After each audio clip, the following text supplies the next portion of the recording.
Hello, everybody, and welcome to the Burgundy Zone. I am Kyle. I'm Mike. And welcome to our show. We have a great one lined up for you today. A lot of news should be coming out this week.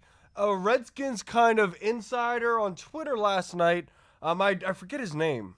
Do you remember what it was? I think Matt Gray. Matt Gray said that the Redskins are talking about moving on from, not Bruce Allen, but moving on with the coaching staff. They're going to announce this on Monday, saying that Urban Meyer is going to be announced as the new head coach on Monday. I'm not sure about you. I don't put much stock into that, only because of the Rooney Rule. The Redskins have to do their due diligence and hire and interview everyone of all sorts of races and ethnicities. And so it doesn't make any sense for them to come out with Urban Meyer. Right away, it would be an issue, and it would be fought by the NFL, not the PA, but the NFL itself. The only scenario I could actually see that happening, which there's like a 0.001% chance of them firing and hiring the same exact day, is if they already interviewed Ray Horton at some point in the past week or two to try to cover their ass on the Rooney Rule, because he's already the defensive backs coach in Washington right now. So that would cover the Rooney Rule, and then you could hire Urban Meyer or whoever you want to, say Monday, Tuesday. But it's just unprecedented that you're gonna fire a whole coaching staff one day, and then a couple hours later announce the new coaching staff or the new head coach.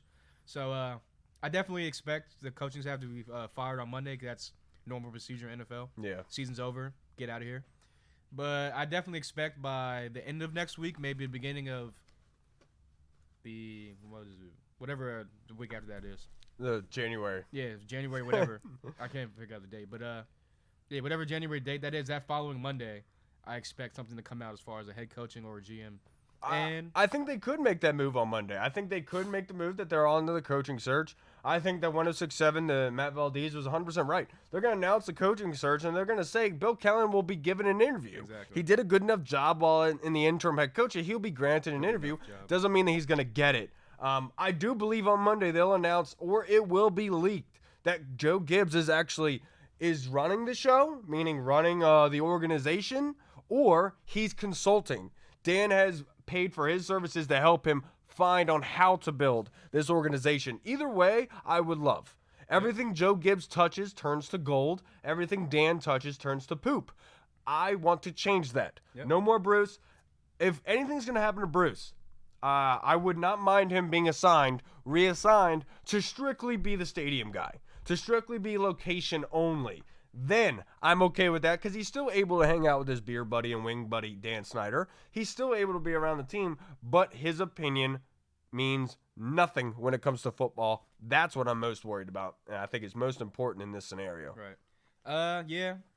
I know you've been saying putting the Joe Gibbs theory out there for at least a month or two now. Me, I'm kind of on the fence about it, just because the Redskins have known to leak stuff out. Stuff always comes out of Redskins camp for years on top of years now. If Joe Gibbs was any type of return, it would have came out by now, I feel like. But maybe they're switching things around. Maybe they're keeping everything tight to the vest around Redskins Park nowadays. Who knows? I'm just of the belief that if Joe does come back, that'll be the only person that could tell Bruce, get out of here. You don't know what you're doing. Bye. Yeah.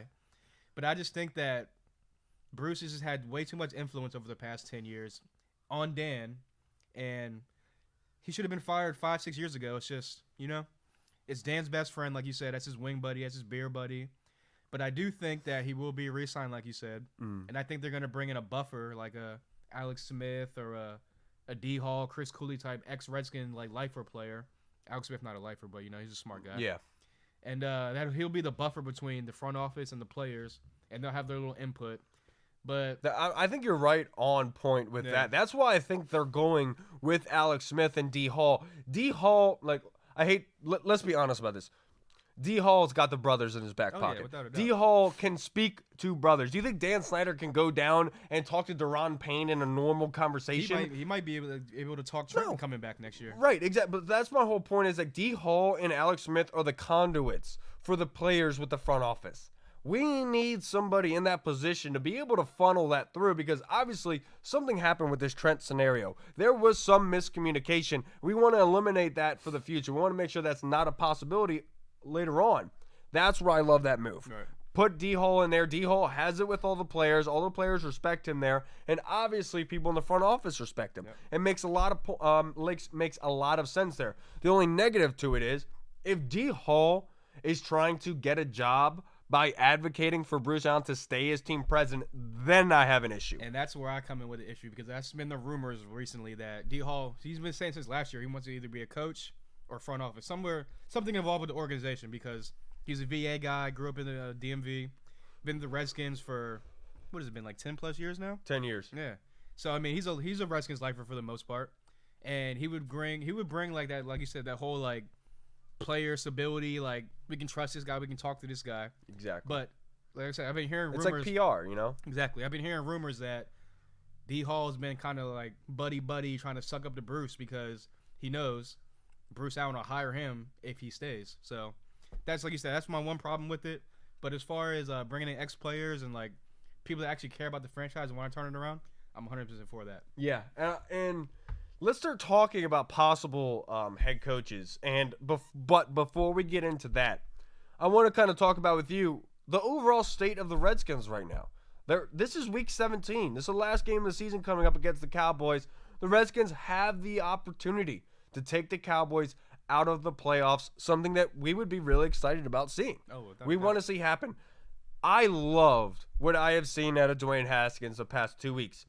This was a completely different player, and there was not a more perfect game for him to play better in than this Giants game. When he first came in, his first game was against the Giants. Case Keenum got pulled after the first half. Yep. Dwayne Haskins looked horrible. Yep. He looked like a high school quarterback, and I'm putting that lightly. He looked like a Seneca Sports football quarterback. But the quarterback that we saw last week was not that same quarterback. Kevin O'Connell has really helped groom Dwayne Haskins, and give a lot of credit to Dwayne. Yep. He has really done some strides here, and he's pushing the ball down the field. Mm-hmm. Obviously, going against the Giants and the Eagles' defenses is some sort of an easy lackadaisical thing you could say now because of the state that both teams are in. Mm-hmm. But the fact being is, that first game Dwayne came in, it was against the same Giants defense, and he looked horrible. And not only that, it's an NFL team. So, Yeah. I mean, You going have against to the best of the best. You have to give credit to where it's due, and Dwayne has played incredibly well. That being said, I would more like if Kevin O'Connell was able to get an extension next year to bridge with Dwayne instead of it being Callahan. No, without I a think doubt. it's, you saw Bill Callahan was distraught after that Eagles game. And I know they lost and everything, and it was the last touchdown to Ertz that really put them over the top. But look, Callahan was distraught after that game. They lost a lot of games this season. It shouldn't be any different to him. What I thought happened was they went into that Eagles game saying, we're not going to be able to run the ball very well. Let's let Kevin O'Connell instill his game plan. Let's see if it works for Dwayne. When that happened and they saw how good Dwayne looked under Kevin O'Connell's offensive scheme, I think Callahan knew, I'm out of here. They know I'm not the one. Actually, I just thought of this as you were saying this. Not only just that, I feel like maybe someone in the front office, maybe it was Bruce, maybe it was Dan and Bruce, but probably mostly Bruce, because like Bruce is that's his guy. Bill Callahan is his guy. I feel like Bruce probably told him before a game or during that week of practice, these last 3 games are going to be your audition. We got Philly, we got New York, we got Dallas. 3 division games. If you can run the table or at least get 2 out of these 3, you might be in a step up for the next coaching job next year, because you want to win division games. Obviously, like I said, Dwayne Haskins looked phenomenal against the Eagles. Yes, he did. And coming out against the Giants, he looked excellent. Mm-hmm. So I just feel like you said, it was a combination of Kevin O'Connell installed that game plan that week, and it really like made Dwayne Haskins flourish. And on the other side, I feel like someone in the front office told Bill Callahan, hey, if you can get 2 or 3 of these wins out of the division, you'll be in the front row, or you'll be front line for the coaching job next year. I don't think it was that far, though. I don't think it's that detailed. I think it was as simple as this. I think Bruce looked at Callahan and said, if you can make Dwayne look good, I could convince Dan to bring you back. Yeah. At least make Dwayne look good. That's what Kevin O'Connell did. Kevin O'Connell doing that meant the nail in the coffin for Callahan. That's why I felt he was distraught at that Eagles game, because he said, okay, I am the old man. I thought my way was the right way. The kid came in and he proved that he knew better, and they know it. I know it. It's time to move on. And that's what I thought he kind of realized. I really like the game plan that Kevin O'Connell has concocted for Dwayne Haskins. He obviously has looked better, but make no mistake, the reason why Dwayne has also looked better is because they've done a better job of running the football. Yep. And a lot of credit to AP getting the 1,000-yard mark, being another touchdown, meaning he's 4th in rushing touchdowns in the history of the NFL. A lot of congratulations to AP. Deserves it. He whooped the hell out of that record. No pun intended. Dwayne has looked phenomenal. Yeah. And the good thing about that is that means that Terry has gotten more opportunities to showcase his abilities, and he has not disappointed again. Hasn't skipped a beat. As soon as Dwayne starts putting up numbers, Terry McLaurin is flourishing. And we can't even forget about the fact that Steven Sims, the guy that EB from the Junkies has been screaming about since training camp, undrafted, has balled out for the Redskins. He has been the only offensive contributor, going back to that kick return for a touchdown I saw against Detroit in the past month. Yeah, I mean, look, undrafted free agent out of Kansas, which is not a football powerhouse at all. Just one of those guys that grinded out during the offseason and training camp.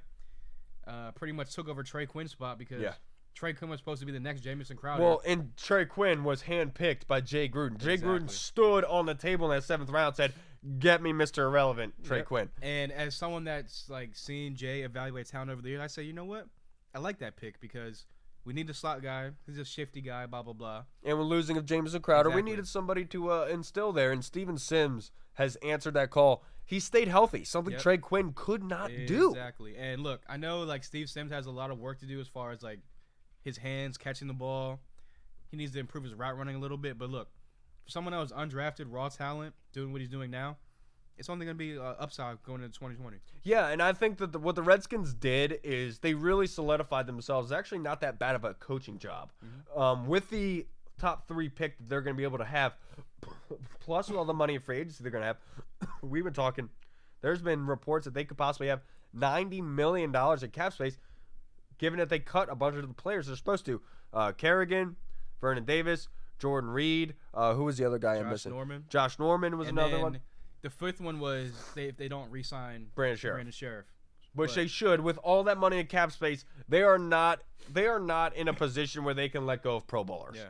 And I know that Wes Martin stepped in really well for Brandon Sheriff after he got put on IR. But look, that's good for a backup. You don't want to plug him in just yet. Let's pay Brandon Sheriff. If something else happens offensive line, because most likely Eric Flowers is not going to resign. Yeah. You and I have talked about this. It's been rumored, and what I see happening is he really likes Callahan. Callahan not getting the job again, going to leave. Eric Flowers is going to follow him because he re-energized his career as a lineman. So I think he would follow him, which I would love to be able to plug Wes Martin in as a left guard. So instead of not paying Sheriff and losing Flowers and Sheriff, I'd rather be able to keep one. That makes 100% sense to me. I never thought I'd say that. You know what? I wouldn't mind Eric Flowers coming back next year. But like you said, we talked about it.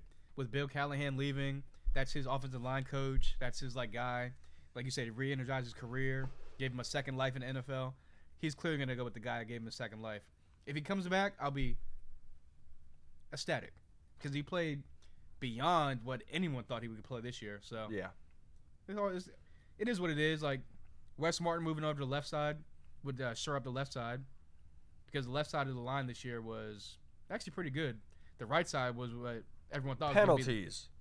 It wasn't as much as pressure and sacks and stuff like that. But the penalty goes into getting beat. You know what I'm saying? Yes, it does. It does go into it. I think that they were a little heavy on the Redskins this year, especially on that right side of the offensive line, because the Redskins, honestly, let's be honest here, they weren't confident in running to the left. Yeah. It's not something that they were confident doing, especially early on. So everything was going right behind Brandon Sheriff, Morgan Moses. It's just too bad that Morgan Moses, coming out of the draft, a scout for the Redskins said this is an incredibly lazy guy. He's strong, good feet. He's just lazy. He doesn't have that extra, you know? And that's what you're starting to see with Morgan Moses, is he doesn't have that extra, He tries to do the easy way, and a lot of times that gets called for holds. And I know Brandon Sheriff led the NFL in offensive lineman penalties. But, again, I'm not going to put all of that on Sheriff just because he's playing next to Morgan Moses, and you can clearly see if you watch the games, Morgan Moses gets beat on that first step a lot. Yeah. So, obviously, Sheriff's going to have to try to recover, gain some of that stuff back for him, which forces penalties. So yeah. And I do want to give a shout-out to Case Keenum for coming in against the Giants. What they were down 28-14, I think down by 2 or 3 touchdowns. He came in and didn't skip a beat. Yep. He has prepared himself. I remember at the Detroit game, I remember saying this because it was an idiot moment by me. I was in the season ticket holders section. So I was talking with a bunch of knowledgeable guys. One of the guys behind me was actually saying he was going down to Carolina to see the Redskins and Carolina game the following week. These are very, very, very tuned in guys. And I remember coming out of the half, they were coming about to start the second half, and I saw Case Keenum warming up. And I said to them, I was like, whoa, why is Case Keenum warming up? And then Dwayne ran on the field. And I was like, what the hell's going on? It's not because Case was coming into play. That's what Case does. Case warms up like he's about to come in and play, even though he's a backup. And that's why he was able to excel and succeed on Sunday against the Giants. A lot of credit for Case Keenum. A 99-yard touchdown drive. He was able to come back and tie the game. Yep. I will say I think Bill Callahan screwed the pooch by not going for 2 there. Early on in the season when we were against Miami, our first win of the season, it went into overtime. It was supposed to go into overtime. Brian Flores, they got a touchdown at the end of regulation, and instead of kicking the extra point, they went for 2 because they knew our season doesn't mean anything. We're not going to go in the playoffs. We're working for a draft pick. It's a win-win situation here. Let's just try to win it here. Yep. The Redskins didn't do that. They let it go to overtime, and it ended up losing them the game. I thought they could have won that right there at the 2-point conversion. The momentum was on their side. Exactly, 100% agree. And going back to, like you said, with Case Keenum, definitely shout out to him. Yeah. 99-yard touchdown and also, drive. that Terry McLaurin 5-yard out that he ran to get the first down where he jumped up. On a crucial third down at that. Huge down. And was able to come down and literally he knew his body was going to be hurting after that catch because there was nothing supporting him when he fell down. Yep. And he took the blunt of that. Still is not practicing this week. I hope they sit him this week.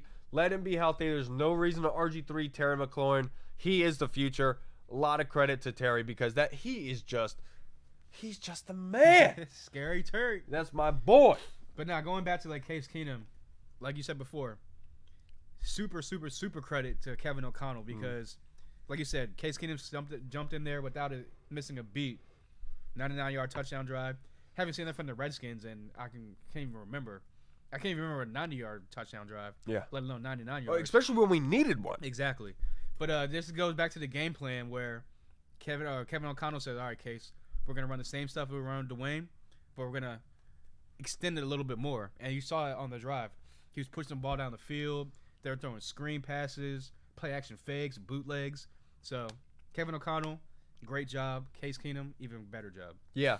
Now, going into the offseason, this tight end class is not good at all coming out of college. They got a couple good free agents, but college. That's where I'm heading to next. Yeah. There are free agents that are available at the tight end position that could be a very, very good acquisition for the Redskins, but they have injury problems. Yep. My number one spot is Austin Hooper, the tight end from Atlanta. He has balled out. He was a number 1 fantasy tight end until he got hurt this season.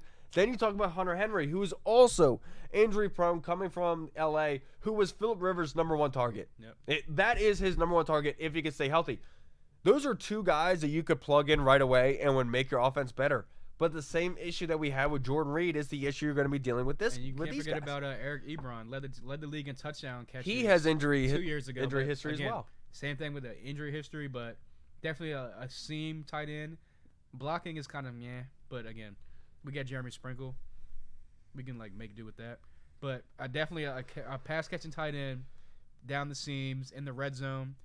All 3 of those guys need to be targeted by the Skins this offseason. Now, what I'd love to happen is if Bruce was fired and if Trent lost 150 pounds and converted to tight end. I think that would be awesome because I think Trent could actually do really well as tight end. He has good feet. The dude's athletic. I'll tell you that.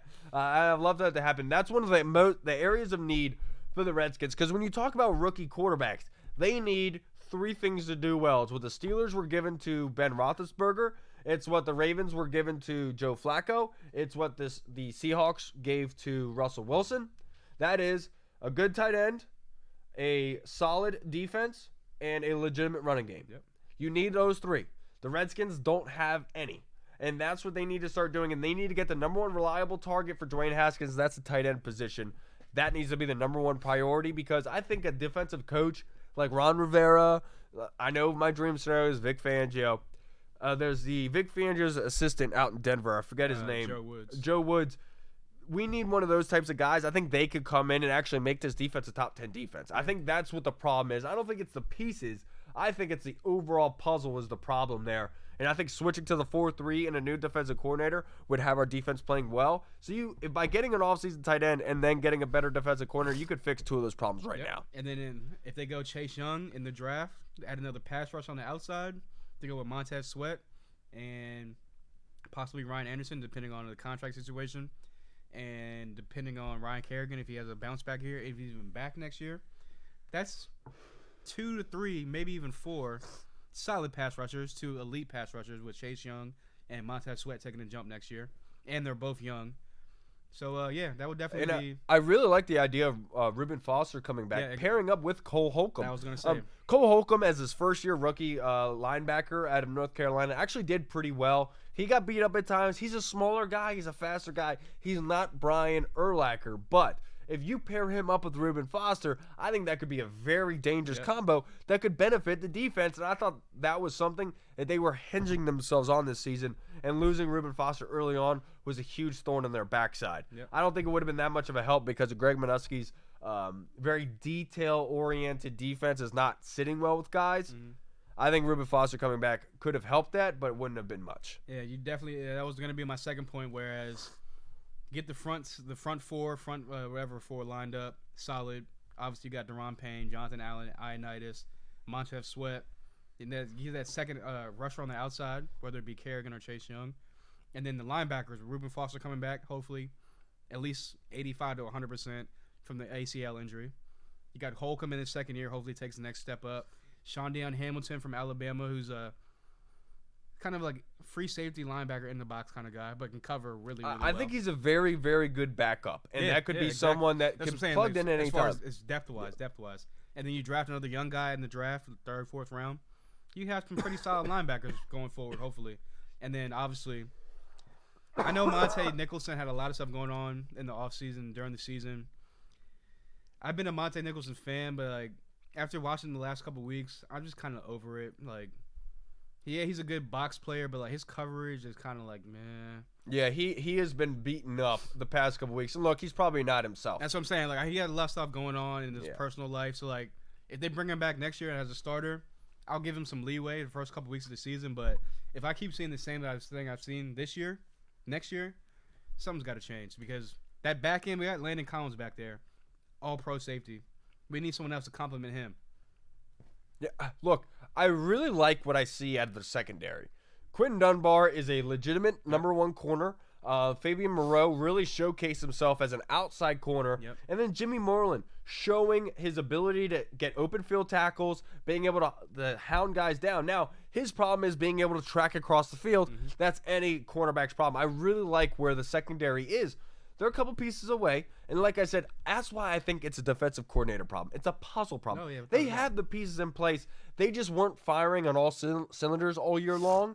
But if they could have had Quentin Dunbar playing at a high level like he was early on, if they could have Fabian Moreau playing like he was on the outside, well, later on, at the same time, this could have been a really, really good defense. It's just things just weren't matching up right, and that's where it comes down to the puzzle. Can that defensive coordinator put the pieces in place to make them fire along with one another? Now my question is, the Redskins right now are holding the number 2 spot in the draft going into week 17. If, let's just say, Chase Young is selected as the number 1 overall pick, what would you want the Redskins to do with that number 2 pick? Well, if Chase Young goes, man, it's such a hard question. Because that means Joe Burrow would be sitting there. Yeah, and I think that a lot of teams, and I know that we've talked about over the past year that not that many teams in the league right now are striving or desperate for a quarterback. It's more of like we could wait and see kind of thing. But I feel like the Raiders are one of those teams that have a bunch of capital and would not mind mortgaging and investing some of those into a quarterback down the road because they're not married to Derek Carr, and John Gruden has made that very public. Well, not only that, the Dolphins sitting at, I guess it'll be a top 5 pick as well, either 4 or 5, depending on this week's outcome, which most likely will be a loss to playing the Patriots.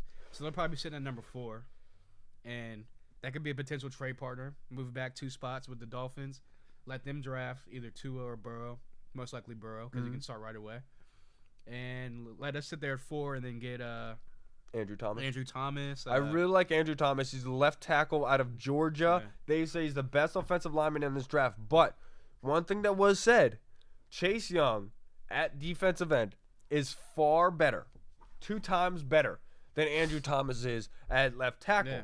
But they said this is one of the best classes for offensive linemen in the NFL. It just shows you how good Chase Young can be. And that's why, if they trade back from 2 to get more like assets, draft picks, I wouldn't be mad. No, I wouldn't be mad at all. If they traded back and were able to get multiple capital, and then getting Andrew Thomas to solidify the left side of the offensive line, I absolutely love that idea. It also depends on who's going to be making the picks as the GM. Second point. Yeah, but if they end up drafting Chase Young at number 2, then obviously I'd be ecstatic. Like I said, a young, up-and-coming, supposed to be legendary pass rusher to go with Montez Sweat, another fast, lengthy, strong guy on the outside. He came on later on the season. Exactly. We've been kind of wondering where the hell Montez Sweat was, but when Ryan Kerrigan went out and when he was going against right tackles, he was actually And that's producing. what I'm saying. You switch Montez to the left and put Chase dominantly on the right side. Yeah. Obviously, they're going to go back and forth, switch around, but I think that'll be a great game plan going forward. I think Ryan Kerrigan just makes so much sense going to either like Minnesota or New England. He seems like a Patriots guy. Yeah, he just makes so much sense. He's the type of dude that's going to get 15 sacks for the Patriots, but not even get 10 for us. Yeah, I mean, he had his worst year with us of his whole career, but he's one of them guys where like he's going to work hard in the offseason. He's going to come back better than ever, and like you said, he'll get 15-plus sacks next year somehow, some way, whether it be for us or New England or whoever. Yeah, I forget what the player's name was, but yesterday the NFL Network had interviewed a defensive player. I think it was from the Jets, I'm not mistaken. But they asked him, who is your defensive player of the year this year? And his answer surprised everyone and surprised me, and I didn't know this. Chandler Jones. Oh, yeah. 19 sacks for the season so far. Yeah. He said he's doing things unconventional. He's not doing your normal pass rush moves. He's doing some unique and very groundbreaking stuff, and he's almost had 20 sacks this season. Mm-hmm. Arizona, for some reason, just always has really good pass rushers. Yeah. It's always out west. Them in Kansas City. Shit, he could break Strahan. I mean, it's probably not going to happen because he needs 5. What is it, 22.5 sacks? Oh, is it 20? Yeah, it's 22.5. So I thought it was 24.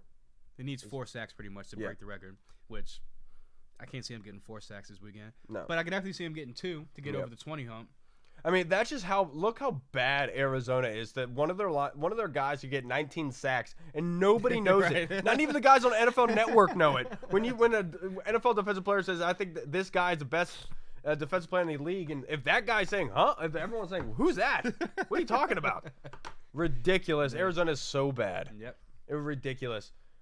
Honestly, I hate to say it, but I liked where the Redskins drafted last season. Their draft was phenomenal, and I would feel much more comfortable with this offseason, knowing that the Redskins were trading out of that number 2 spot to get more picks for this front office and for them to be able to get the guys they want. Yep. I'm not saying that Bruce is the one that drafted. I'm not saying that at all. I think it was Kyle Smith that was all behind that. Oh, without a doubt. He had his fingerprints all over that. It's just Bruce took some credit for it because it's fucking Bruce. Yeah, and that's what he does. But I really like what Kyle Smith did. I want Kyle Smith to be the general manager. I want him to be the overall aspect of this. I really need Gibbs to be either consulting Dan or be running the show. Everything he touches turns to gold. I just don't understand how, as an organization, nobody has been able to come here and be successful except for one person, and that's Joe Gibbs. He doesn't have to be running the show. I would love it because that would mean it's consistency, great things happening. But if he's consulting, at least some good things are happening. Yeah. And you're getting somebody with knowledge and that actually knows what they're talking about. And has the fan base in his mind as well. Yes. Absolutely. And not only the organization, the fans' well-being, the organization's well-being, but the players' well-being. Yeah. There's only one guy that can walk on this earth that can walk up to Dan and Bruce and say, "Shut up, sit down. I'm the only reason that you have anything right now. Yeah. Let me make this decision." I will say that's why I want him in there. I will say there might be one other person that can do that. That's like actually like in the running for the job. Not like a Bill Belichick, not a Nick Saban type guy. But I do actually think that. What was I gonna say? I don't know. But all I was gonna say. Oh shit! No, that's what I was gonna say. I do think that someone like an Alex Smith type of. What was I gonna say? I forgot. Come back to me on that. I forgot what I was gonna say. I was like, damn. I had someone in my mind that could like tell Bruce no. The reason why I like it so much is because a lot of the times these executives that try to tell Dan and Bruce what to do, they say, "No, we're not doing that. kick the road. The reason why they don't go up and tell them what they feel and what they want is because they're worried about getting fired. They're worried about losing their job. Joe Gibbs has that ace in his back pocket, because if the Redskins were to fire Joe Gibbs because he was insubordinate, wasn't listening to him, they would lose the fan base. Yeah. They know that. So Joe Gibbs taking the job, they would have to listen to Joe. They would have to go by to Joe's tune, because he holds the cards. If Joe Gibbs can't get this done with this organization, and if he can't get them in the right direction to get them learning into how to actually make a good football team, the fan base is not going to stick around. Oh, without a doubt. I mean, you can already see the fans are already running away like roaches as it is. And that's why I think Gibbs is the perfect ace for Dan to pull, because this is the one area that would get people back excited into the Redskins. I mean, look, last time we were kind of in this position, he brought in Joe. Joe was coaching at that time. He turned us around, got us to the playoffs. So, I mean, it's definitely possible. And in an advisory role, or even like some type of personnel role in the front office. Please. Yeah. That's all I want for Christmas, even though Christmas is over. Please. And I would feel much more confident in this organization if what I think is happening is happening. They're having Gibbs consult. They're bringing in D-Hall and Alex as conduits for the players. I was gonna say now. I really like the way that that's being done. I think that's the right way of doing it, because they did a really good job with the draft last year. It's just finding the right pieces in place to coordinate all of this is the problem. Dan and Bruce can't do that. There's only one guy on this earth that can and has been successful in doing that here in D.C., and that's Joe Gibbs. And that's actually what was going to be my point. I remember the name I was going to say. I think there is one other person outside of that's in the running for the job. Like I said, not like a Bill Belichick, a Nick Saban, a legendary type of strong-minded coach. I think that one other person could be Urban Meyer. Because I think that Urban Meyer would have Dan's ear, would have Alex Smith's ear, first of all, would have Dwayne Haskins' ear, obviously. And those two people would tell Dan, look, obviously you picked Dwayne, you handpicked Dwayne, so you listen to him. It's in some capacity. Alex Smith's already in your ear. You want to bring him into the front office, so you're going to listen to him at some point, at some like advisory role. So what better person than a person that coached both of them and was able to have Dan's ear and tell Bruce, you don't know what you're doing, you don't know what you're talking about. I do. I'm a winner. Shut the hell up. Yeah. I like that a lot. I do. It's just, I don't think it's going to happen. Look, as a coach, I don't really want Urban Meyer here because he always has like his health issues. Well, because number one, he said there's only one job that he would take, and that would be for the Cowboys. And I feel like that would be one thing the Cowboys would throw out there to try to get their fan base up and running. He also could have just said that publicly because he was really meaning that. But if he wants an NFL job, they could drive the price up. He say, "Oh, well, the Cowboys want me. What are y'all gonna offer me?" So my whole grand scheme that I would absolutely love, that I think that would be a juggernaut and would make this fan base excited again, would get them back into the tune, buying and excited. And that is Joe Gibbs as team president running the show or consulting, Eric Smith as general manager, Eric Bieniemy or Arthur Smith as head coach, and then having Kevin O'Connell as offensive coordinator, gelling over from Dwayne Haskins' first year to the second, make sure that doesn't get lost. Mm-hmm. Now defensive coordinator, I think, is Ron Rivera. You offer him the most money to be the assistant head coach in the league, the highest paid defensive coordinator. The pieces are in place for Ron Rivera. You go to Ron Rivera and you say, look, I'm paying you all this money for 1 year. And the reason why I'm doing that is because I think that you could come in here and you can make this into a top 5 defense. And next year, you are going to be the number 1 head coaching candidate who walked in, made a Redskins defense that was bottom 5 in the league, and made them elite. He's going to be able to choose wherever the hell he wants. Instead of this year going in and having to interview to win people over. If he goes in with the momentum next year, he could pick any job that he wants. And there might be some very enticing ones out there like L.A. Right. I really like where that is headed, and I think that's the kind of aspect that I'm getting at. I think that they're bringing Alex Smith to D-Hall, and if that is the aspect that they're going with, I absolutely love it because it's rock solid foundation. 100% agree. We need those rock solid, like good character, culture changing people in the coaching positions, in the front office positions, and like you said, going back to Ron Rivera, hard nosed, strong minded, not gonna take shit. I'm gonna do things my way, culture changer. Alex Smith, good guy, everyone likes him, smart, knowledgeable guy, front office role. D-Hall, again, knowledgeable guy, smart, front office role.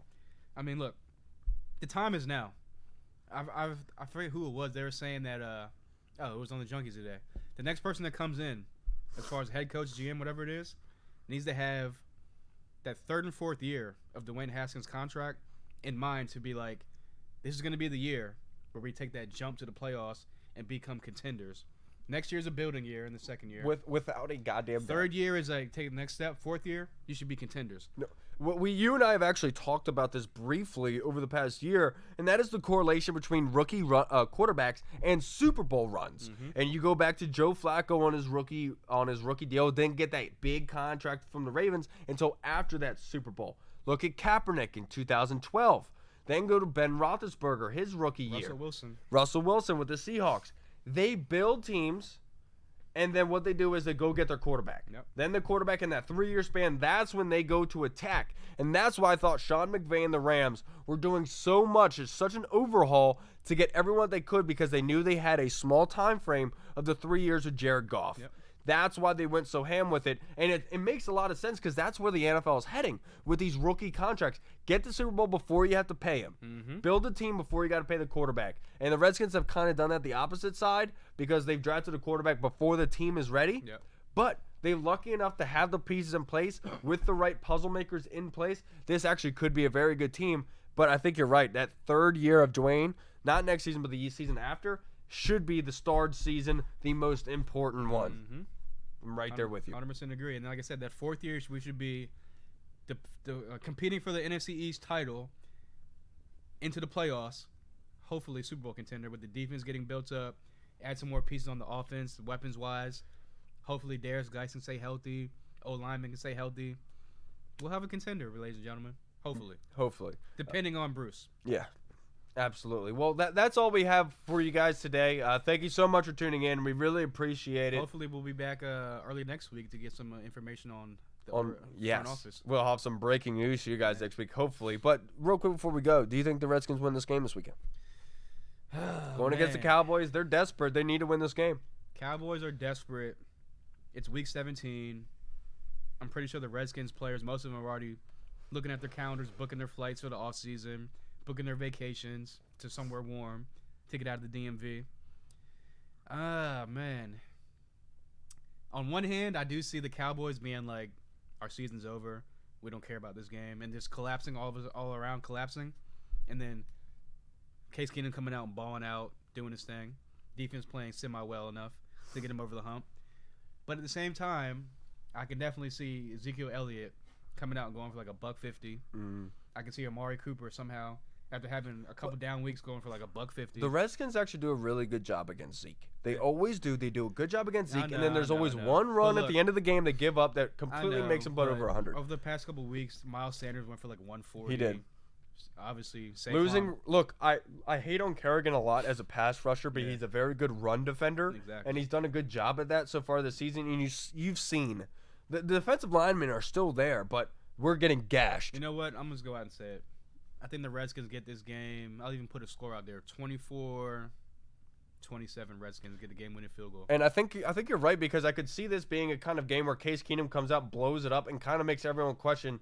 Well, should we walk away from him? I think this is a good backup. Case, I was gonna say Case is pretty much playing for his next contract, whether it be with us or another team next year. So, I really like that. I think that would be a good backup to keep next year because he's done a good job. Obviously, that's the type of guy you want. Him and Dwayne obviously click together. So. Yeah, and they do well together. Obviously, the personalities really do mesh. Now, who do you think the MVP of the league is?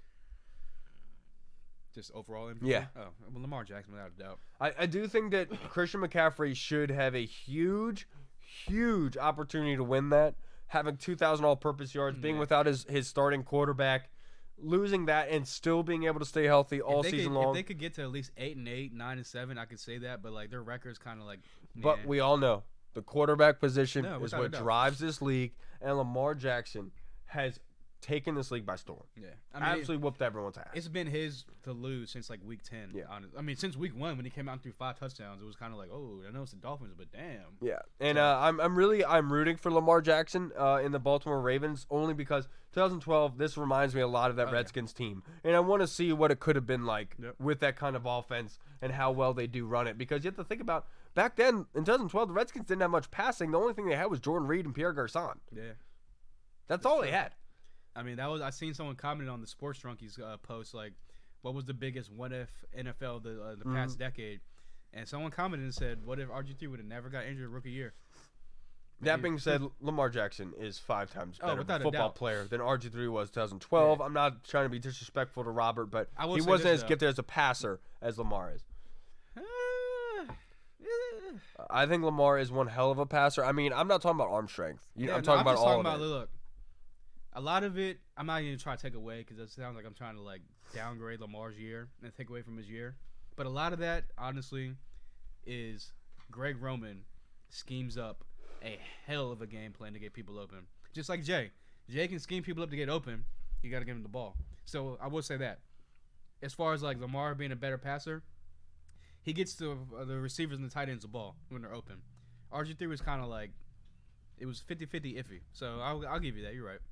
Just because obviously it's him having the year he did, obviously it's going to change our viewpoint just a little bit. Yeah. But with RG3, you kind of saw it in 2013 that without that running game, he doesn't have anything. Yeah. And last season, we kind of saw that with Lamar. But when he was given Marquise Brown, you really saw what he was capable of doing.